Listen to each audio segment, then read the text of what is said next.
बहुत सारे लोग हैं, लेकिन इन लोगों में से कुछ लोग ऐसे भी हैं जिनके पास मनुष्य का जीवन तो होता है, लेकिन उनके पास शरीर के प्रत्येक अंग ठीक प्रकार से काम नहीं कर रहे होते हैं।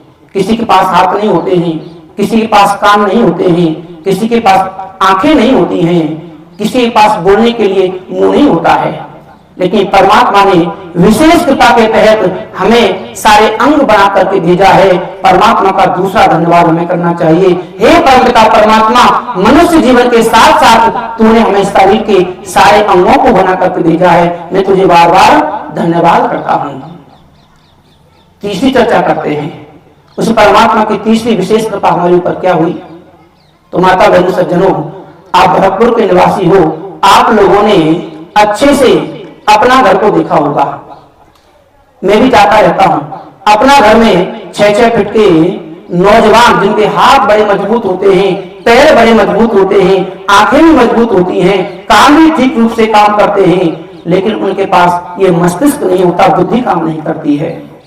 हम यहाँ बैठकर के चिंतन कर रहे हैं और चिंतन भी समाज के उन बुद्धिजीवियों से निकल करके आए हैं जो शास्त्रों को, सत्य को, धर्म को पहचानते हैं। तो विचार करना, परमात्मा ने आपके ऊपर कितनी बड़ी कृपा की होगी कि आपको बुद्धि भी दी है और बुद्धि के साथ साथ में धर्म को, संस्कृति को, संस्कारों को समझने की शक्ति प्रदान की है।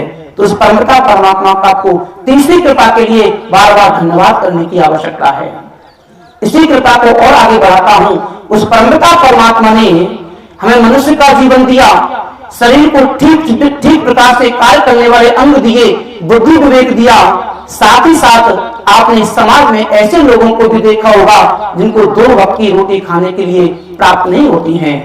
जो प्रातः काल यदि रोटी मिल गई तो सायं का कोई भरोसा नहीं है, और शाम को मिल गई तो प्रातः काल का कोई भरोसा नहीं है। लेकिन परमात्मा ने हमें इस लायक बना करके भेजा है, कम से कम 2 रोटी सुबह की और 2 रोटी शाम की हम भरपेट खा लेते हैं। तो परमात्मा की चौथी कृपा मान करके हमें परमात्मा का धन्यवाद करना चाहिए। इसी प्रकार से परमात्मा की कृपा के बारे में चिंतन करते हैं सज्जनों। समय कम पड़ जाता है, लेकिन परमात्मा की कृपा कम नहीं होती है। और हम क्या करते हैं, हम उस परमात्मा का तिरस्कार करके कहते हैं कि परमात्मा का चिंतन करने के लिए, परमात्मा की चर्चा सुनने के लिए, परमात्मा का सत्संग करने के लिए हमारे पास समय नहीं है। विचार करके देखो, आप लोग बहुत अच्छे से जानते हैं, पढ़े लोग हैं, समझदार लोग हैं, कि किसी के एहसान को जो नहीं मानता हो उसे हम कृतघ्नि कहते हैं। और कहते हैं कृतघ्नि होना दुनिया में सबसे बड़ा पाप होता है। आपके ऊपर किसी ने कोई एहसान कर दिया और आप एहसान फरामोश हो जाओ और फिर दोबारा एहसान लेने को जाओ तो क्या कहता है कि तू तो किसी के एहसान को मानता नहीं है, मैं तेरे अमुक कार्य को नहीं कर सकता। इसी प्रकार से परमात्मा ने हमें सब कुछ दिया है, तो परमात्मा का चिंतन करने की आवश्यकता है, परमात्मा की भक्ति करने की आवश्यकता है। कुछ लोग कहते हैं परमात्मा की भक्ति क्यों करनी चाहिए, क्या परमात्मा को अपनी भक्ति करवाने का शौक है। माता बहनों सज्जनों, परमात्मा को आपके द्वारा भक्ति करवाने का कोई शौक नहीं है, क्योंकि परमात्मा की भक्ति करने वाले परमात्मा के तमाम भक्त इस संसार में व्याप्त होकर के निरंतर परमात्मा का चिंतन करते हैं। बशर्ते कि हमें अपने घर में सुख शांति प्राप्त करने के लिए, हमें अपने जीवन में सुख शांति आनंद को प्राप्त करने के लिए परमात्मा की भक्ति करनी चाहिए, परमात्मा की संगति करनी चाहिए। क्यों? अग्नि के पास बैठेंगे तो अग्नि जैसे गुण हमारे शरीर में आ जाएंगे। अभी आप लोग सूर्य की रोशनी में बैठे हैं और सूर्य का ताप आप तक पहुंच रहा है, तो कुछ लोगों ने अपने स्वेटर उतार दिए हैं, जर्किन उतार दी। क्यों? क्योंकि सूर्य के सानिध्य में आकर के आपके शरीर में ऊर्जा अधिक प्राप्त हो गई है। अब आप उस गर्मी को सहन नहीं कर पाए, आपने अपने स्वेटर जर्सी को उतार दिया। क्यों? क्योंकि सूर्य के सानिध्य में आकर के आपके शरीर में गर्मी प्राप्त हो गई है। आपको जल में भेज दिया जाए और ठंडे जल में भेज दिया जाए तो क्या होगा? शरीर में ठंडक आ जाएगी।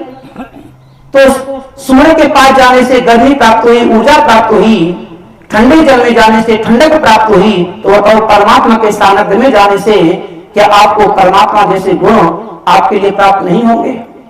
परमात्मा कैसा है? वो परमपिता परमात्मा न्यायकारी है, तो आपके जीवन में भी न्याय व्यवस्था ठीक प्रकार से कार्य कर रही होगी। वह परमपिता परमात्मा कैसा है? उस परमात्मा के लिए कह दिया ईश्वर सच्चिदानंद रूप। वह परमपिता परमात्मा सत्य चित्त और आनंद स्वरूप वाला है। सत्य आपको दुनिया में नजर आ जाएगा, चेतनता दुनिया में नजर आ जाएगी, लेकिन आनंद को प्राप्त करना है तो फिर आनंद का स्वरूप जिसके पास होगा उसके पास जाने की आवश्यकता है। मेडिकल वाले के पास आप जाओ, कहो मुझे 5 किलो आटा दे दे, तो बताओ मेडिकल वाला आटा दे सकता है?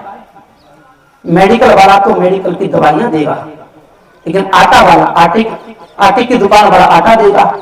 इसी प्रकार से आपको जीवन में यदि आनंद प्राप्त करना है तो आपको आनंद के शोरूम वाले के पास जाना चाहिए, और संसार में आनंद देने वाला तो परमात्मा है, जिसे परमानंद के नाम से जानते हैं। और आनंद को प्राप्त करने के लिए परमात्मा का चिंतन करना चाहिए। तो कुछ लोगों ने कहा कितना कम चिंतन करना चाहिए? तो कहते 24 घंटे चिंतन करना चाहिए। एक व्यक्ति ने खड़े होकर कहा महाराज कैसी बात कर रहे हो, 24 घंटे परमात्मा का चिंतन करेंगे तो बच्चों का ठीक प्रकार से पालन कैसे कर पाएंगे? तो कह दिया 2 घड़ी परमात्मा का चिंतन करना चाहिए। 2 घड़ी कितना होता है? तो 2 घड़ी का तात्पर्य है 23 मिनट 56 सेकंड और कुछ होता है। लगभग हम लोग मानते हैं 24 मिनट का टाइम हमारा परमात्मा का चिंतन करने का होता है। तो 1 घड़ी सुबह और 1 घड़ी शाम को। फिर कहते हैं कब करें सुबह शाम में? तो कहते हैं कि जिस प्रकार से हम दोनों समय भोजन करते हैं वैसे ही परमात्मा का चिंतन भी हमें दोनों समय करना चाहिए।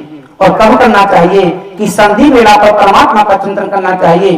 प्रातः काल जो संधि वेला होती है उसमें हमें परमात्मा का चिंतन करना चाहिए, और सायंकाल जो संधि वेला होती है उसमें हमें परमात्मा का चिंतन करना चाहिए। और इसी को विद्वान लोग ब्रह्म यज्ञ के रूप में जानते हैं, ब्रह्म यज्ञ के नाम से जानते हैं। हमें अपने जीवन में सबसे पहले ब्रह्म यज्ञ को धारण करना चाहिए। जिस व्यक्ति ने ब्रह्म यज्ञ को अपने जीवन में धारण कर लिया तो ब्रह्मा जैसे गुण उस मनुष्य के जीवन में आना प्रारंभ हो जाएंगे। ब्रह्म यज्ञ किसे कहते हैं? आइए थोड़ी चर्चा करते हैं। ब्रह्म 3 वस्तुओं को कहा जाता है।